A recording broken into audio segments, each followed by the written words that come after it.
What happened when your husband tried to control you? I was reading an article about climate change at breakfast when my husband said, "Why do you read that stuff?" And my oldest son laughed. And I realized I couldn't remember the last time I'd finished a sentence at that table without someone interrupting or rolling their eyes. It wasn't always like this. Or maybe it was. And I just didn't notice until the boys got old enough to echo their father's dismissals back at me, turning breakfast into a daily reminder that my thoughts were tolerated at best. My husband wasn't a monster. He was just a man who'd learned somewhere along the way that his opinions were facts and mine were feelings, and he'd taught our sons the same lesson without ever saying it directly. The eye rolls when I mentioned recycling, the sighs when I asked them to consider other perspectives, the way my middle son once told me, "Tyler's mom doesn't make everything political," as if having thoughts about the world was a character flaw I should work on. I remember when my boys were small and they used to ask me questions about everything. Why is the sky blue? Why do birds fly south? Why do people fight wars? And somewhere along the way, they stopped asking me anything at all.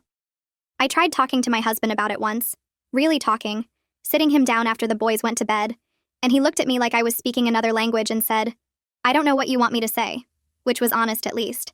He genuinely didn't understand why it bothered me that our sons were learning to dismiss women's voices by watching him dismiss mine. He wasn't trying to be cruel, he just couldn't see what he couldn't see, and I was tired of being the one to point it out.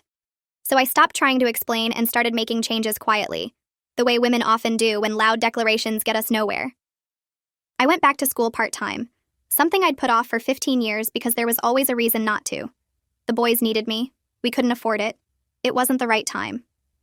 I signed up for a political science course and didn't tell anyone until I'd already completed the first semester with a 4.0, and when I showed my husband the transcript he just said, "Huh," and asked what was for dinner.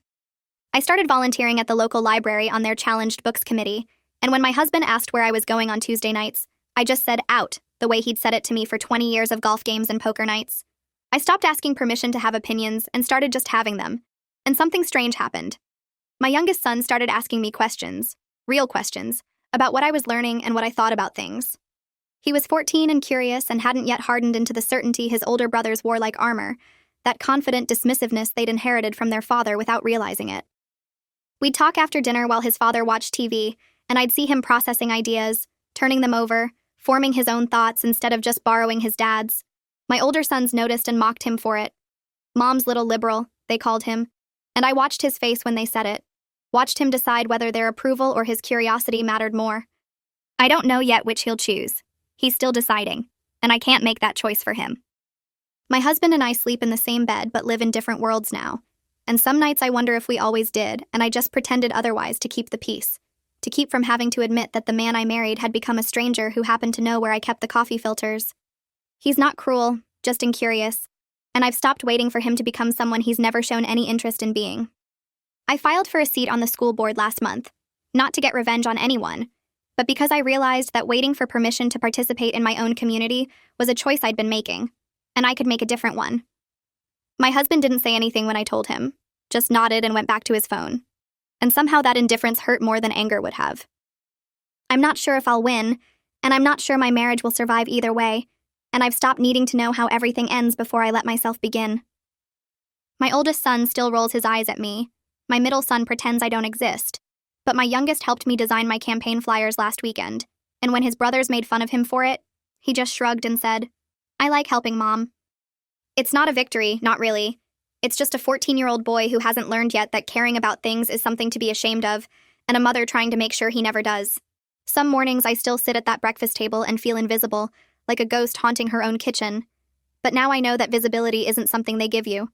It's something you claim for yourself, one small rebellion at a time, even when no one's watching, even when no one claps.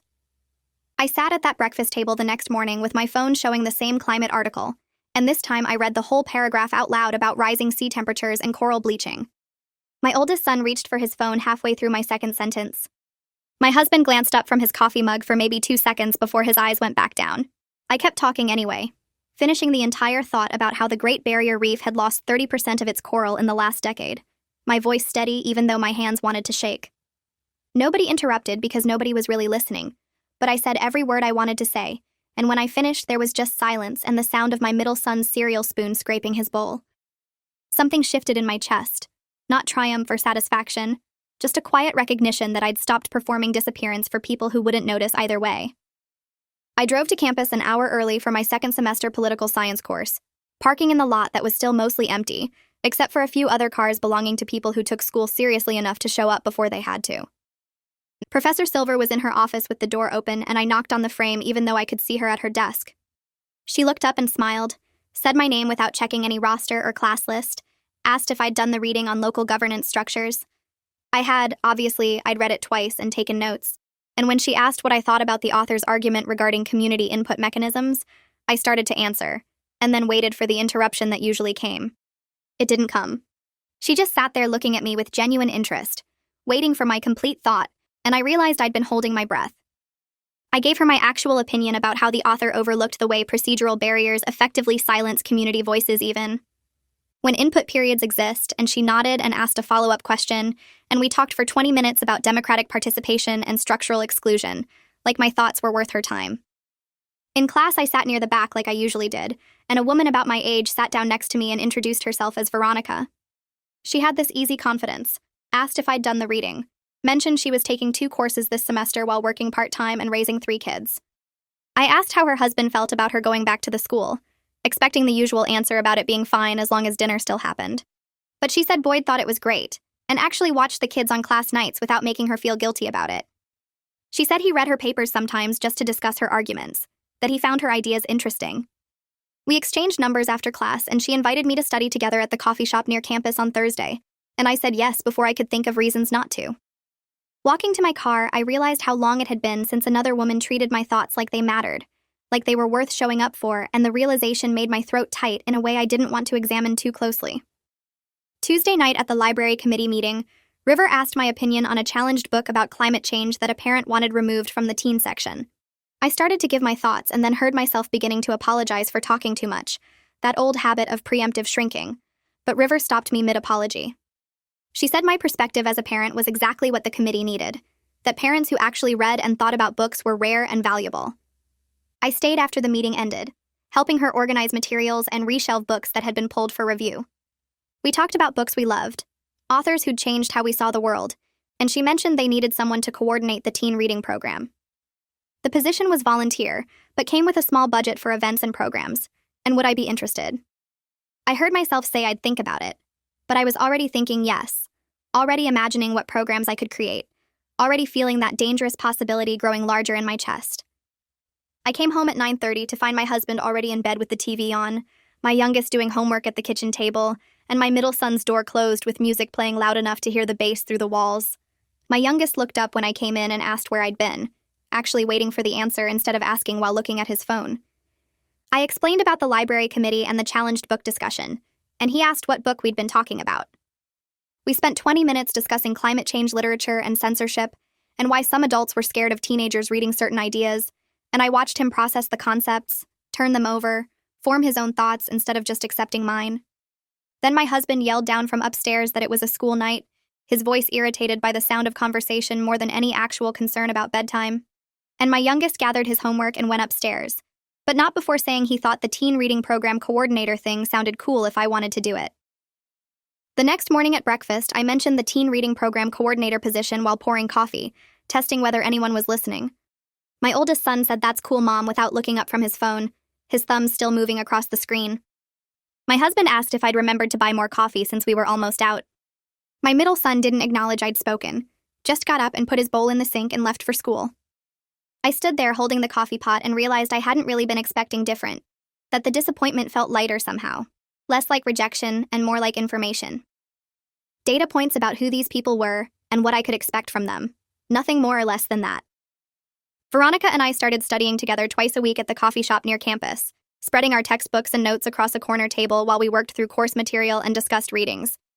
She told me about her marriage in casual mentions, how Boyd asked about her classes over dinner, how he'd read her last paper on constitutional interpretation just to discuss her arguments. She said it like it was normal, like husbands being interested in their wives' thoughts was just what happened in marriages. I didn't tell her that my husband didn't know what courses I was taking this semester, that I hid my textbooks in my car because seeing them around the house seemed to irritate him in ways he wouldn't articulate. I didn't tell her that I'd stopped mentioning school at home because the silence that followed felt worse than not bringing it up at all. I just listened to her talk about Boyd and their partnership, and felt something twist in my chest that might have been envy, or might have been grief for something I'd never had.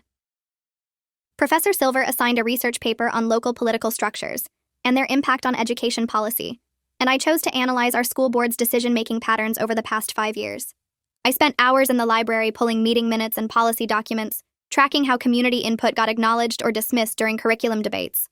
The patterns were worse than I'd expected, more systematic in how certain voices got heard while others got managed away. I documented board members cutting off parents mid-sentence, procedural objections that silenced concerns before they could be fully articulated, decisions made before public comment periods even happened. The research made me genuinely angry. Not the quiet, swallowed anger I was used to, but the kind that wanted action, that demanded response. I found myself taking notes with too much force, pressing the pen hard enough to indent multiple pages below. My youngest asked to read my research paper draft because he said he was interested in how school boards worked, and we spent Saturday afternoon at the library together while his brothers were at sports practice. He read through my analysis carefully, asked questions that showed he was actually thinking about the arguments, pointed out connections I hadn't considered between different policy decisions. He asked why board members would deliberately ignore parents, and I explained about power and control, and how some people believed their expertise meant they didn't need to listen. He got quiet for a while, then asked if that was like how Dad acted at home, and I didn't know how to answer that without making him choose sides. I just said people sometimes confuse confidence with correctness, and he nodded like he understood more than I'd said. I submitted my paper on Thursday, and Professor Silver returned it the following Tuesday, with an A+ written at the top, and a note asking if I'd considered attending school board meetings as part of ongoing research. She'd included the meeting schedule and mentioned that public comment periods were open to anyone, that observing governance in action would strengthen my analysis. I folded the paper carefully and put it in my bag, not ready to think about what attending might mean, what it might require me to become. The grade felt good, but the note felt dangerous, like an invitation to step further into visibility than I'd planned, and I wasn't sure yet if I was brave enough or foolish enough to accept. The next library committee meeting happened on a Tuesday evening, and I walked in carrying the folder of challenged book research I'd been compiling. River was setting up chairs in the meeting room when I arrived early, and she smiled when she saw me. We talked about the teen reading program while arranging materials on the table, and she explained how the previous coordinator had moved away 6 months ago, and the position had stayed empty since then. She asked if I'd be interested in taking it on, explaining it was volunteer work, but came with a small budget for programs and events. I said yes before my brain could start listing reasons why I shouldn't, and River hugged me like this actually mattered to someone besides me. She handed me a folder with program information and previous event records, and we spent 20 minutes going through logistics before other committee members arrived. I drove home feeling like I'd claimed another small piece of space in the world, something that belonged to me regardless of whether my family noticed or cared. I brought up the coordinator position at dinner that night, keeping my voice casual while explaining it would be a few hours a week helping teenagers find books they'd actually want to read. My husband nodded without looking up from his plate, and my oldest son asked if it paid anything. When I said it was volunteer work, my middle son muttered something under his breath about having too much free time, and I felt the familiar tightness in my chest that came with being dismissed at my own table. My youngest looked up from his food and said he thought it was really cool, then asked if he could help sometimes since he liked books and knew what kids his age wanted to read. His brothers started in on him immediately, my oldest calling him Mom's little sidekick in a tone dripping with contempt, and my middle son laughing about teacher's pet energy like caring about anything was a character flaw requiring correction. I watched my youngest's face change, saw him pull back into himself the way I'd learned to pull back over years of these same interactions. My husband told them all to knock it off, but his tone suggested he was annoyed by the noise level, rather than bothered by the content of what they were saying. Dinner continued in silence after that. Everyone focused on their plates, and I wondered how many more meals like this I could sit through before something in me broke completely. I started attending school board meetings on the third Thursday of each month, sitting in the back row with my notebook and taking detailed notes on procedures and personalities. The meetings followed a rigid structure with public comment periods that felt more like performance than actual listening, and I watched board members check their phones while parents tried to articulate concerns about curriculum changes or funding decisions. Tabitha Ross dominated most discussions, interrupting other board members and parents with dismissive comments that suggested she'd already decided everything before anyone else spoke. She had a way of cutting people off that reminded me exactly of my breakfast table, that assumption that some voices mattered and others were just noise requiring management. I recognized the pattern in how she looked through parents while they spoke, how she used procedural objections to shut down conversations before they could develop into actual dialogue. I filled pages of my notebook with observations about who got heard and who got dismissed, tracking the subtle and not so subtle ways certain perspectives got erased from official record. After my third meeting, I stayed for the informal gathering afterward. where board members and community members stood around drinking bad coffee from the break room. I waited for a pause in Tabitha's conversation with the superintendent, then stepped forward to introduce myself and mention my interest in education policy. She looked through me like I was transparent, her eyes moving past my face to scan the room for someone more worth her time. I started to explain that I'd been attending meetings and had some questions about community input processes, and she literally turned her back mid-sentence to greet someone else who'd approached. I stood there for a moment feeling stupid for trying, then walked to my car with my face burning. I drove home angry at myself for caring about her rudeness, then angry at being angry, then finally just tired of the whole emotional cycle. The anger felt different from my usual swallowed frustration, though, sharper and more focused, like it wanted action instead of just wanting to be acknowledged. Veronica noticed my mood at our next study session at the coffee shop, and when she asked what was wrong, I told her about the school board meetings and Tabitha's dismissal. She listened while I described the patterns I'd been documenting, the ways parent voices got managed away before they could influence actual decisions. Then she asked why I didn't run for the board myself since there was an election coming up in the spring, and I laughed like she'd made a joke. I told her I wasn't qualified for something like that, and she looked at me like I'd started speaking another language. She asked what qualifications I thought I was missing, and I opened my mouth to list them, then realized I didn't have an answer that wasn't just internalized doubt. She pointed out I'd been studying political structures for months, attending meetings regularly, and clearly cared about the issues more than half the current board members seemed to. I said I'd think about it, but the idea lodged itself in my brain and wouldn't leave. Professor Silver returned our midterm papers the following week, and she asked me to stay after class. I immediately assumed I'd done something wrong, my brain jumping to plagiarism concerns or formatting issues, until she told me my analysis of school board dynamics was the strongest work she'd seen from any student this semester. She'd written detailed comments in the margins about my observations on power structures and community silencing, and she asked if I'd considered the upcoming election. She said the community needed voices like mine in those rooms, people who actually listened and analyzed rather than just defending predetermined positions. I felt something dangerous starting to grow in my chest, the possibility that I could actually do this, that running for school board wasn't some impossible fantasy, but an actual option available to me. I thanked her and left quickly before the feeling could grow large enough to require action. I spent the next week researching what running for school board actually required, and the requirements were surprisingly simple. I needed petition signatures from registered voters, a filing fee that wasn't huge, and a statement of candidacy explaining why I wanted to serve. No previous political experience required, no advanced degree necessary, just willingness to show up and do the work. I read about campaign basics and watched videos of candidate forums from other districts, and the more I learned, the more possible it seemed. The terror grew alongside the possibility, fear of wanting something this visible, this public, this easy to fail at in front of everyone.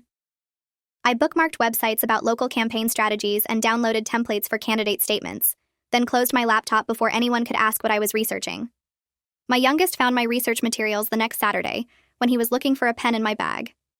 He pulled out the folder marked School Board Campaign Basics and asked if I was thinking about running, his eyes bright with interest instead of judgment.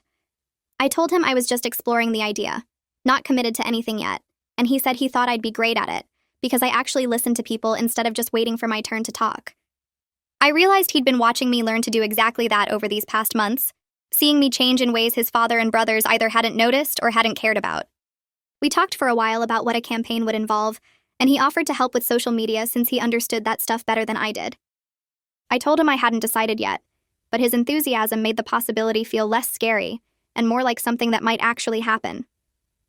I attended a community forum on the school curriculum the following Tuesday, sitting near the back and watching parents struggle to articulate concerns about book challenges and lesson plan changes.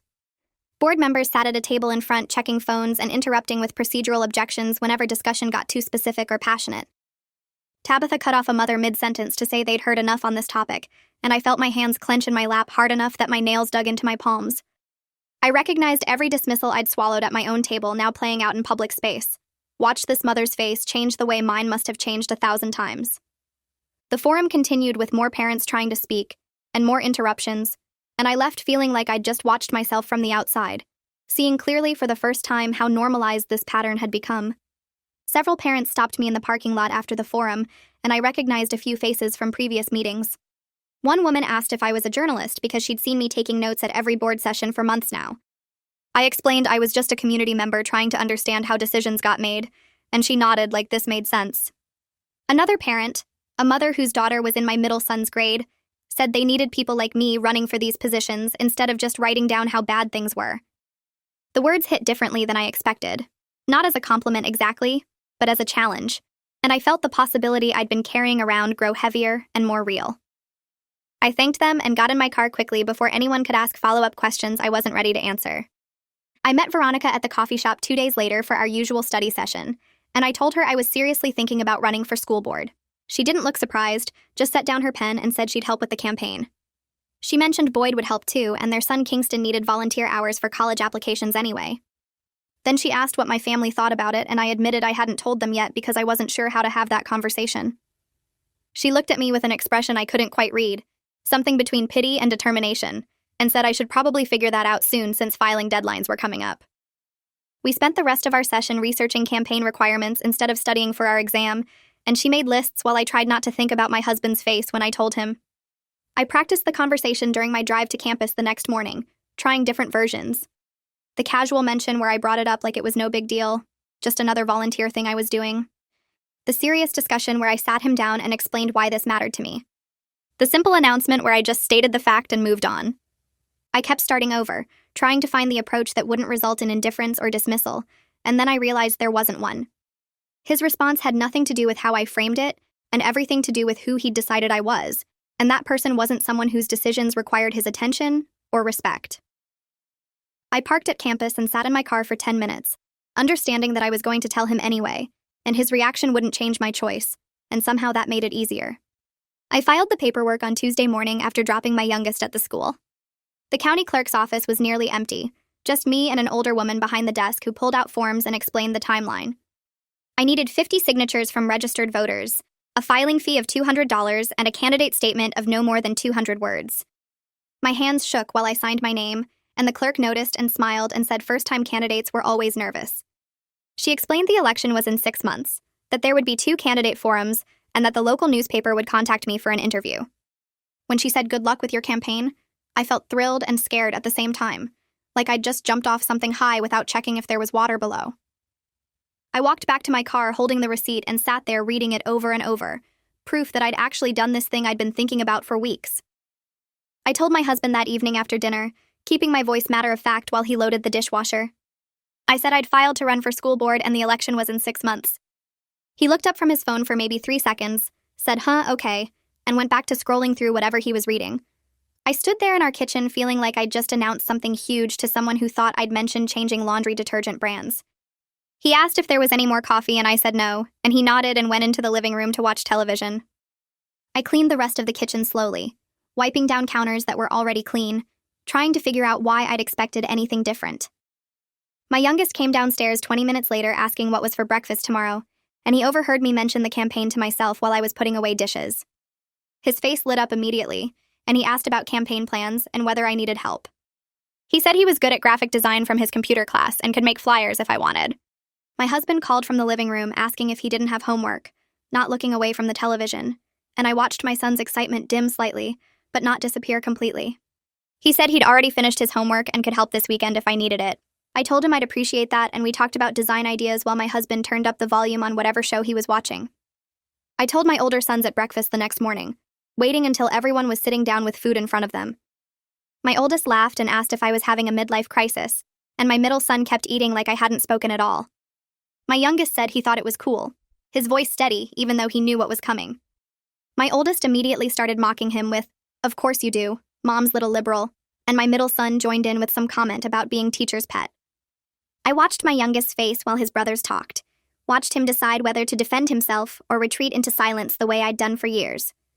My youngest shrugged and said, "Yeah, I like helping Mom," then went back to eating his breakfast like the conversation was over. His brothers exchanged looks that suggested he'd betrayed some basic family rule they all understood except him. I felt proud of him and scared for him at the same time, knowing he was choosing curiosity over belonging, at least right now, and that choice would cost him something. My oldest made a comment about him being Mom's campaign manager, and my middle son laughed and my husband told them to stop arguing because he was trying to read the news. Nobody asked me any questions about the campaign or what I planned to do, and breakfast continued like I hadn't announced anything at all. Professor Silver mentioned my candidacy to our political science class the following week, using it as an example of civic engagement in local government. Several classmates came up after class offering to volunteer, and I wrote down their names feeling slightly overwhelmed. Veronica organized a campaign kickoff meeting at the coffee shop for that Saturday, and I showed up expecting maybe 5 people. 12 people came, including Boyd and Kingston, River from the library, and parents I'd met at the school board meetings over the past months. I realized I'd been building a community without quite noticing I was doing it. All these people who'd watched me take notes and ask questions and show up consistently, and now they wanted to help me do something bigger. We planned a basic campaign focused on listening to parents and improving communication between the board and community. I talked about bringing genuine curiosity to policy discussions instead of walking in with predetermined conclusions, and several people nodded like this resonated with their own experiences. Neville, a retired teacher who'd attended every board meeting for 5 years, offered to be my campaign advisor. He knew every board member's voting history, every policy fight from the past decade, every parent group and their specific concerns. His knowledge was huge and slightly overwhelming, but he explained everything patiently while we mapped out a timeline. By the end of the meeting, I had a volunteer coordinator, a social media team, and a schedule of neighborhood events where I could talk to voters. I drove home feeling like I'd started something I couldn't stop now, even if I wanted to, and I wasn't sure I wanted to. The next Saturday, my youngest and Kingston spread papers across our kitchen table, laptop open between them, working through design options for campaign flyers. I made sandwiches and brought them plates, watching my youngest explain his ideas about color schemes and font choices, while Kingston nodded and suggested adjustments. They worked well together, both focused and serious about making something good, and I felt grateful that Kingston was willing to spend his weekend helping with this. My oldest came through first, heading to the fridge, and he stopped when he saw what they were doing. He picked up one of the draft flyers and laughed. "This is so cringe," he said, dropping it back on the table. My middle son followed minutes later, grabbing a soda and glancing at the laptop screen. "Imagine caring this much about school board," he said, his voice flat with contempt. I watched my youngest's jaw tighten, saw his hands still on the keyboard for just a moment, but he didn't look up or respond. He just kept working, adjusting the layout like his brothers hadn't spoken. Kingston shifted in his chair, clearly uncomfortable with the hostility in the room, but he stayed focused on the screen and continued offering suggestions about the header design. My oldest lingered by the counter eating an apple, making occasional comments about how embarrassing it was that their little brother was Mom's campaign manager now, and my middle son laughed at everything he said. I wanted to tell them to leave, to stop poisoning the air with their mockery, but I knew that would only make it worse for my youngest after they left the room. My husband came home during this, walking through the kitchen with his golf bag, and I watched him take in the scene.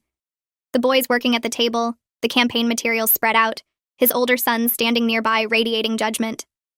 He didn't say anything, didn't ask what they were working on, didn't acknowledge the tension, didn't even pause in his path from the garage to the living room. Just walked straight through like we were furniture he needed to navigate around. My oldest and middle son eventually got bored and left, and I heard their voices in the other room, still making jokes about their brother. Kingston stayed another hour helping finish the designs, and when he left, my youngest seemed tired in a way that had nothing to do with the work itself.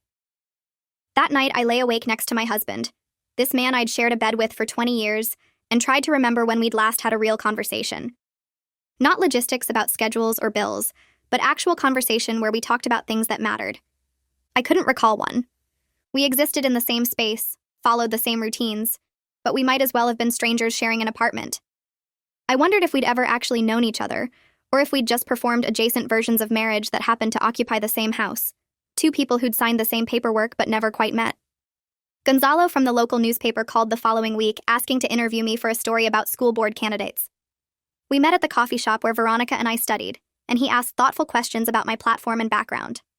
I told him honestly about being a returning student, about watching school board meetings for months, and seeing how community voices got dismissed in education discussions. I explained my concerns about parents who tried to participate, but got shut down with procedural objections or interrupted before they could finish their thoughts. Gonzalo took careful notes and asked follow-up questions that showed he was actually listening, not just filling time before moving to the next candidate. When the article ran 3 days later, it was fair and thorough, capturing what I'd said without twisting it into something else. He'd included quotes from other community members about increased engagement, mentioned my volunteer work at the library and my coursework in political science. Reading it felt strange, seeing my thoughts presented as legitimate news rather than dismissed as feelings or overreactions. I felt seen in a way that had nothing to do with whether my family validated what I was doing.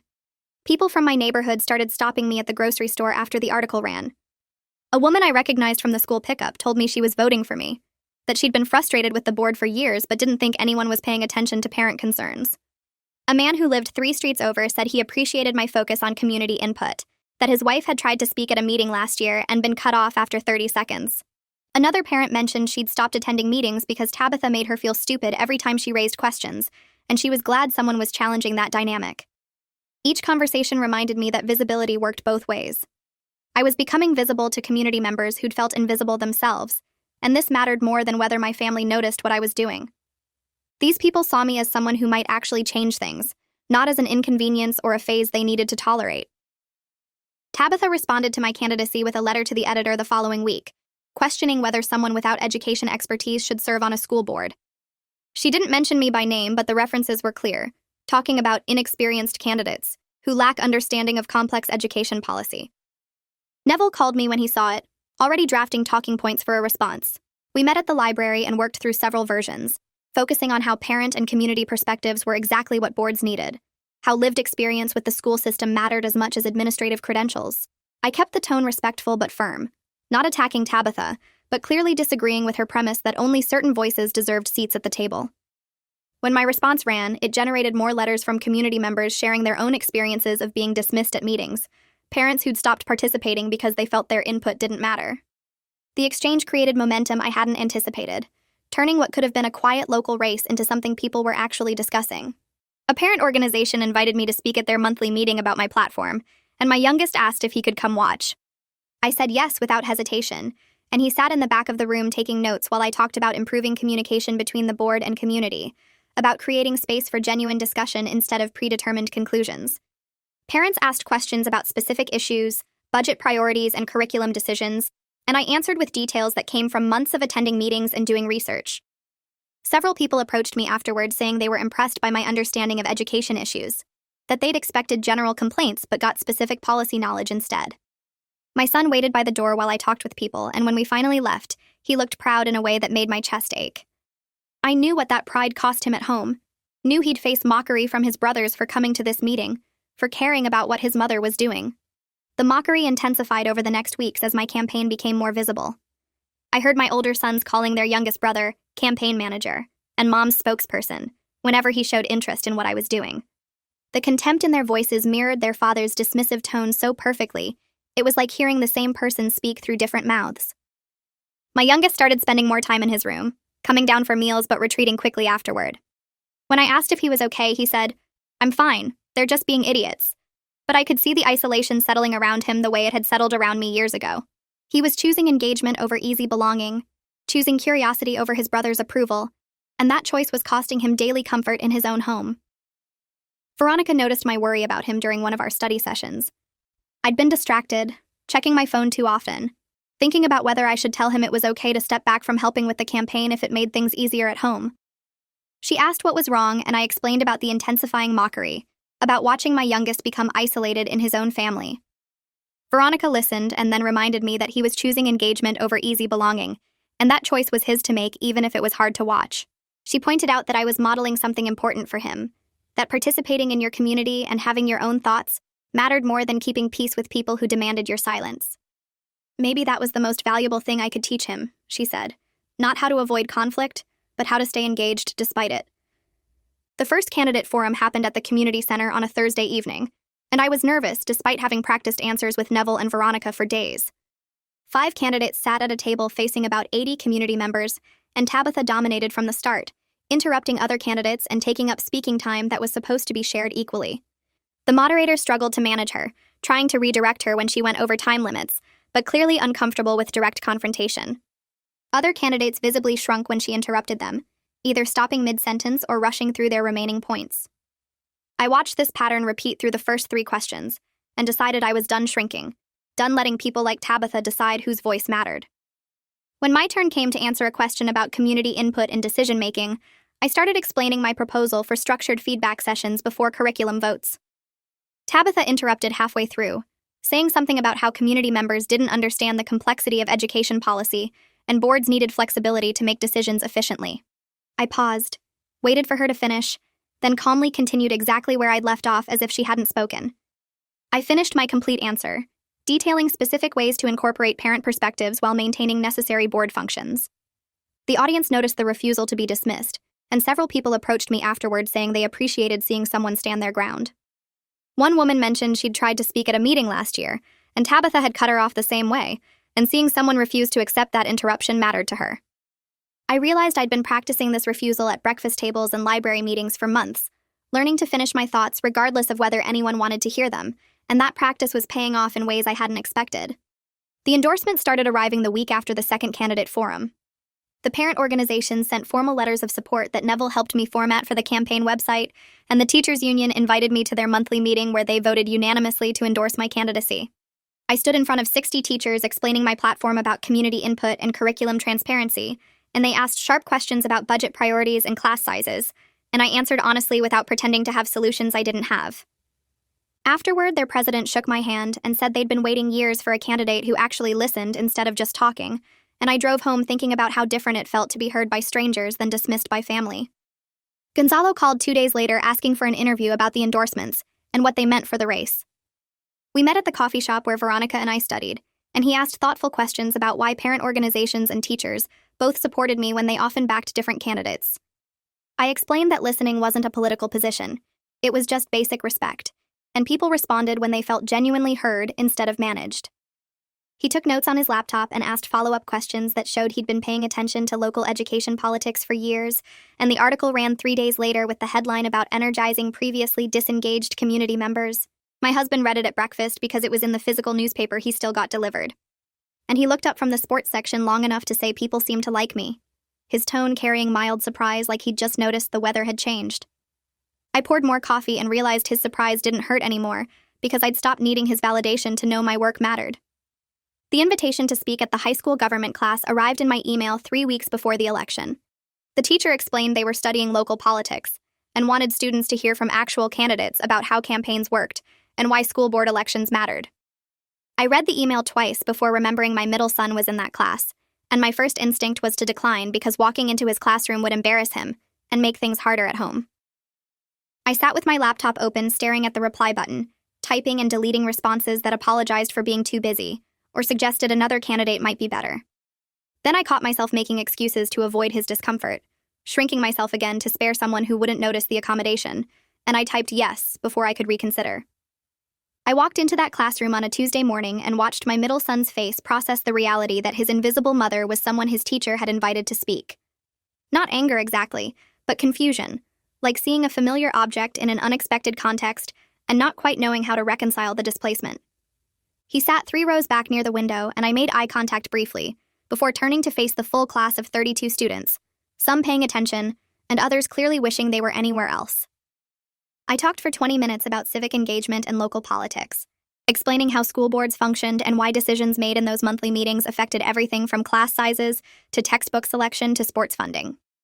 Students started asking questions halfway through, real questions about budget processes and how community members could influence policy, and I answered each one specifically, instead of giving vague politician responses. My middle son didn't ask questions, but he didn't mock either, which felt significant given our breakfast table dynamics.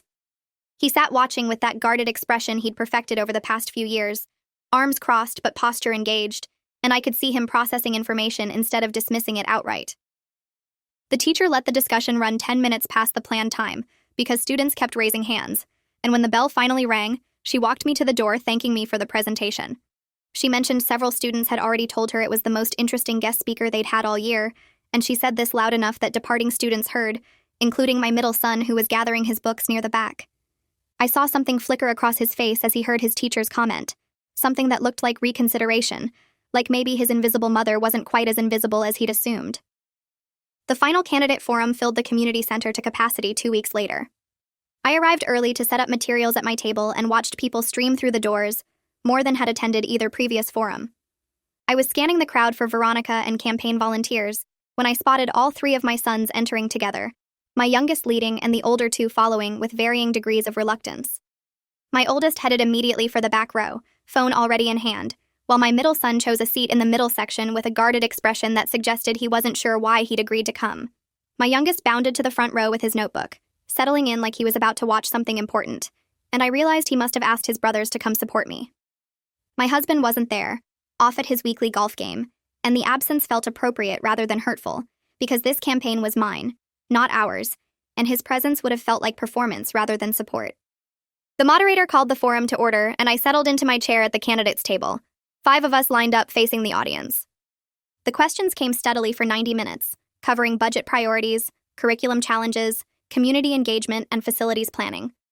I answered each question with the specificity that came from months of attending meetings and doing research, citing actual budget numbers and policy precedents instead of vague promises. Tabitha tried to dismiss one of my answers about parent input processes, suggesting I didn't understand the complexity of board governance, and I responded with data about successful community engagement models in comparable districts, numbers she couldn't refute because I'd done the homework. I saw my middle son's eyebrows raise slightly when I countered her dismissal with facts, and my youngest was grinning and taking notes, and even my oldest looked up from his phone for a moment before returning to whatever was more interesting than his mother demonstrating competence. The forum ended with closing statements, and I kept mine focused on listening and transparency, avoiding grand promises I couldn't keep. People applauded politely for all candidates, and then the crowd dispersed into informal conversations.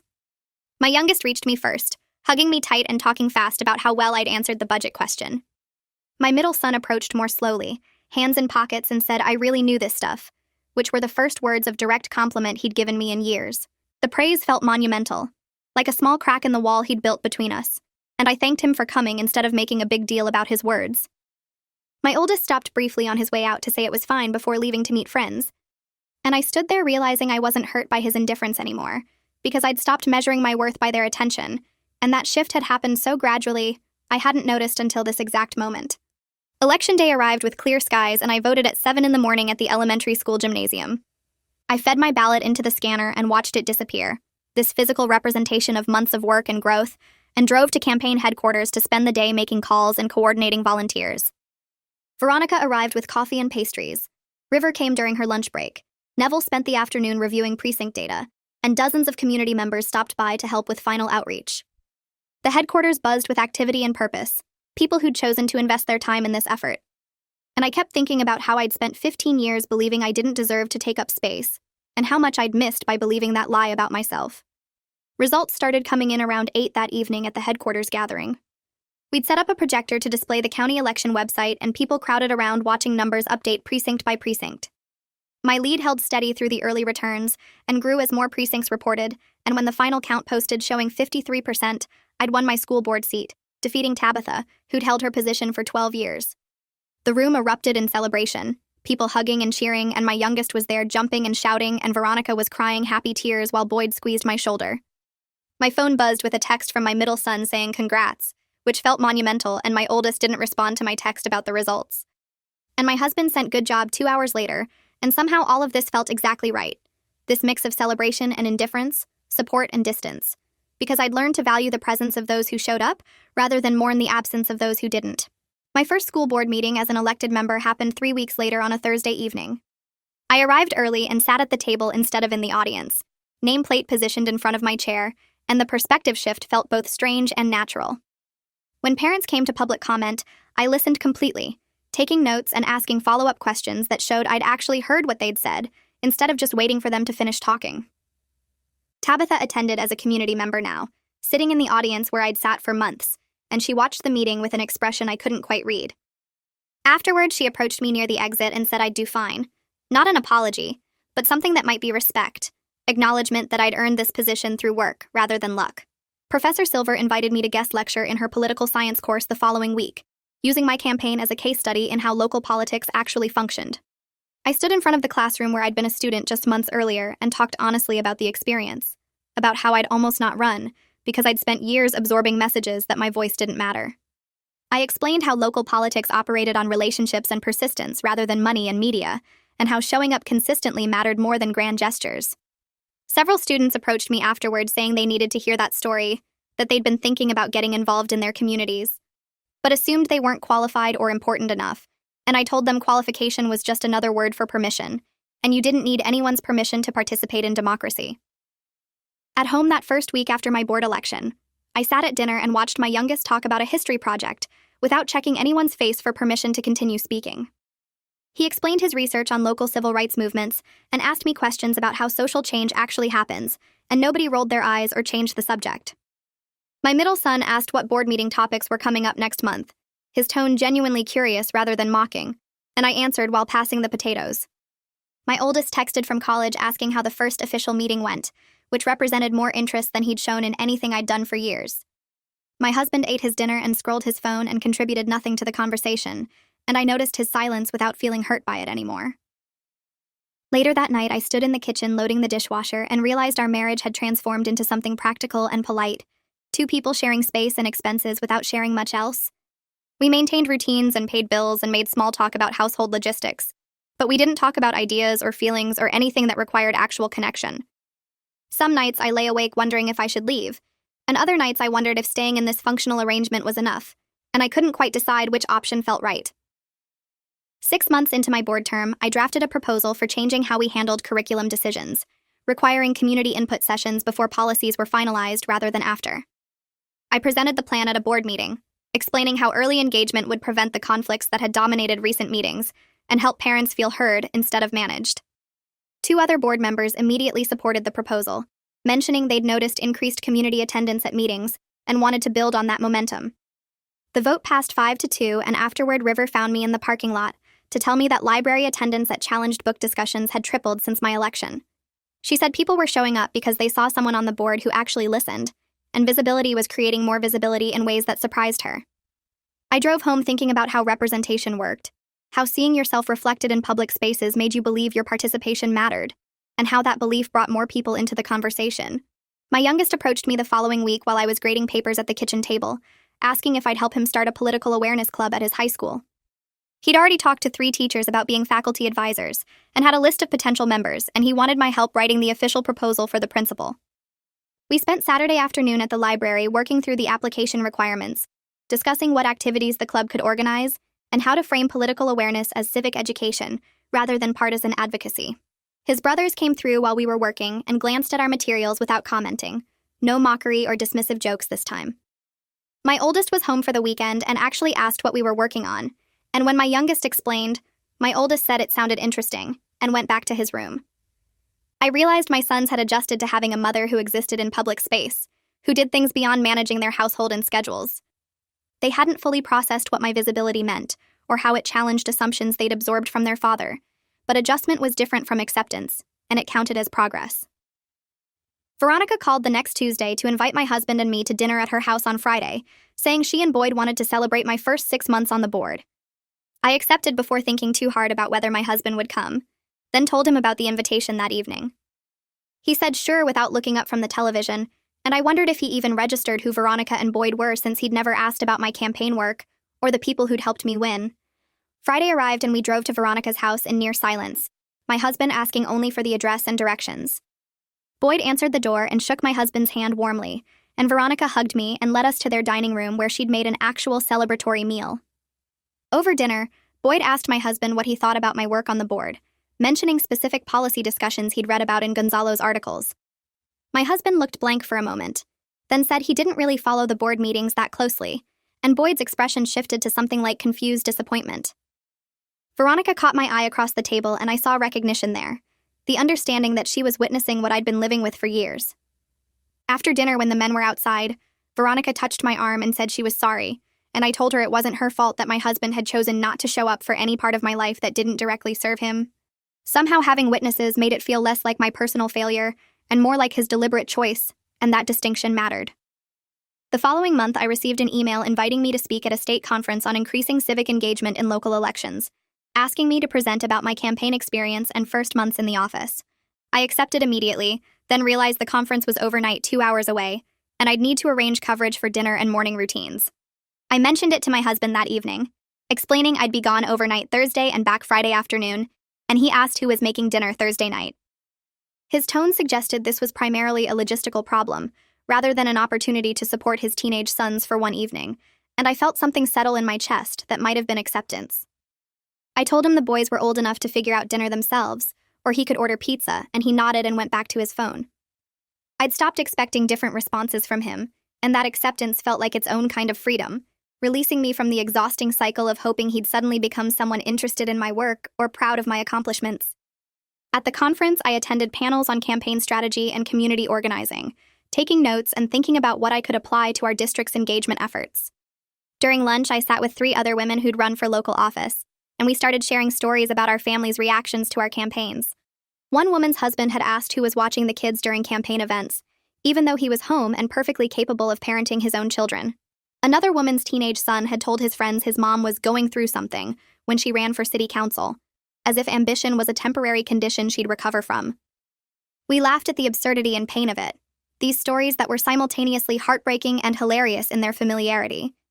The woman next to me said we were all out here claiming space in rooms that told us we didn't belong, and I thought about my breakfast table and school board meetings and how they were really the same fight happening in different locations. That night in my hotel room, I called my youngest to check in, and he told me he and his middle brother had made spaghetti for dinner, and it turned out pretty good. His voice was proud, and I could hear his brother laughing in the background, and I felt grateful that my sons were learning something about self-sufficiency and partnership their father had never modeled. I returned home Friday afternoon to find my youngest waiting to show me pictures of the dinner he and his middle brother had made, scrolling through his phone to display photos of their pasta and garlic bread. My middle son came downstairs and added details about how they'd figured out the recipe together, and my oldest had ordered pizza for himself, but ate with them anyway. My husband had eaten the spaghetti they'd made and apparently said nothing about it either way, neither praise nor complaint. My youngest looked so proud, showing me the evidence of their accomplishment, and I realized he was learning something fundamental about contribution and partnership that his father had never demonstrated. Maybe this broke a cycle even if it didn't fix everything. This moment of my sons taking care of themselves and each other without treating it as a favor to me or an inconvenience to them. I hugged my youngest and told him I was proud of both of them, and my middle son shrugged but looked pleased, and I thought about how small moments of competence and care could shift patterns that had seemed permanent. 1 year after that first breakfast table moment, when I'd finished my sentence about climate change without stopping for anyone's interruption, I sat at the same table on a Saturday morning talking about a board policy decision I was working through. My youngest asked questions about how we balance different community priorities, and my middle son listened without visible irritation, occasionally nodding at points I made. My oldest was home for spring break and sat with his phone but actually present at the table, and my husband read the newspaper without engaging in the conversation. I realized I wasn't hurt by his absence anymore, because I'd found presence elsewhere, in my work and friendships, and the community connections I'd built. The breakfast table was still the same physical space, but I'd changed how I inhabited it, no longer performing invisibility or waiting for permission to speak.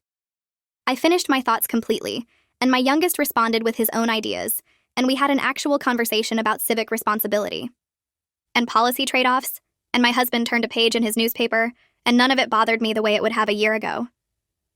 Professor Silver emailed me the following week asking if I'd co-teach a unit on local political engagement in her next semester course, and I accepted before my brain could generate reasons why I wasn't qualified. River called 2 days later offering me a paid part-time position coordinating the library's community programs, 20 hours a week with benefits and a salary that would give me financial independence I hadn't had in years. I accepted that too, and hung up the phone feeling like I was building a professional identity at 43 that I'd thought I'd missed my chance to create. These weren't huge positions or impressive titles by conventional standards, but they were mine, earned through work I'd done and relationships I'd built, and they represented possibilities I'd stopped believing existed for women who'd spent decades prioritizing everyone else's needs. My marriage continued as a practical arrangement, 2 people sharing a mortgage and parenting adult children while living essentially separate lives under the same roof. Some nights I thought seriously about separation, imagining what it would feel like to have my own space and not perform connection that didn't exist. Other nights I thought about acceptance, about whether staying in this functional partnership was enough if it gave me freedom to build the life I wanted outside our house. I hadn't decided which path was right because I'd learned that not everything required immediate resolution, that some questions could stay open while I kept moving forward. My husband and I were polite roommates who coordinated schedules and divided household tasks, and maybe that was enough or maybe it wasn't. But I'd stopped needing to know the ending before I let myself live the middle, stopped waiting for certainty before taking action, and that shift mattered more than whether my marriage survived or ended. My oldest son's graduation party happens on a warm Saturday afternoon in May, 3 years after that first breakfast table moment when I decided to finish my sentences. The backyard fills with relatives and friends, and I watch him navigate conversations with the confidence of someone who's always known his voice matters, and I feel proud and wistful simultaneously. He gives a short speech thanking everyone for their support, and when he mentions me specifically, saying I was always there when he needed me, I feel tears start because it's generous given how invisible I felt to him for so many years. After the party winds down and most guests leave, he finds me cleaning up in the kitchen and tells me he's been following my board work online, reading meeting minutes and watching recorded sessions when he has time. He says he thinks it's cool what I'm doing, and he's sorry he didn't pay more attention. When he lived at home, and it's not a full reconciliation or deep conversation about all the years of dismissal, but it's acknowledgement, and I realize that's enough for now. My middle son starts his senior year in August, and one evening in September, he asks if I'll help him with his college essays about overcoming challenges. I expect him to write about sports injuries or academic struggles, but instead he wants to write about learning to see his mother as a full person, rather than just a parent who existed to serve the family. We sit at the kitchen table working through his thoughts, and he apologizes for years of treating me like I didn't matter, for rolling his eyes and pretending I didn't exist, and he's crying by the time he finishes talking. I tell him that growing up means recognizing your parents are people with their own thoughts and dreams, and he's doing that work earlier than most, and we're both crying by the end of the conversation, and I realize this is what I hoped for, but didn't think I'd actually see. My youngest's political awareness club thrives with 30 members by his junior year, and he's applying to colleges with strong political science programs, telling me I inspired him to think about public service as a career. We visit campuses together on weekends, walking through student centers and sitting in on classes, and he talks about the ideas he's excited to explore and the kind of work he wants to do in the world. I realize I've given him something my other sons didn't get when they were his age, a model of curiosity and engagement that he's making his own, and that might be the most important thing I've done in all these years of small rebellions. I sit at the breakfast table on a Saturday morning in November, reading an article about education policy, and I finish my entire thought out loud about funding formulas, even though no one asks follow-up questions. My youngest is at the table working on college applications. My middle son is still asleep after a late night with friends. My oldest is in another city starting his career, and my husband is golfing like he does every Saturday morning. I realize visibility isn't something they give me by paying attention or asking questions. It's something I claimed by refusing to disappear, and that claiming is complete whether anyone's watching or not.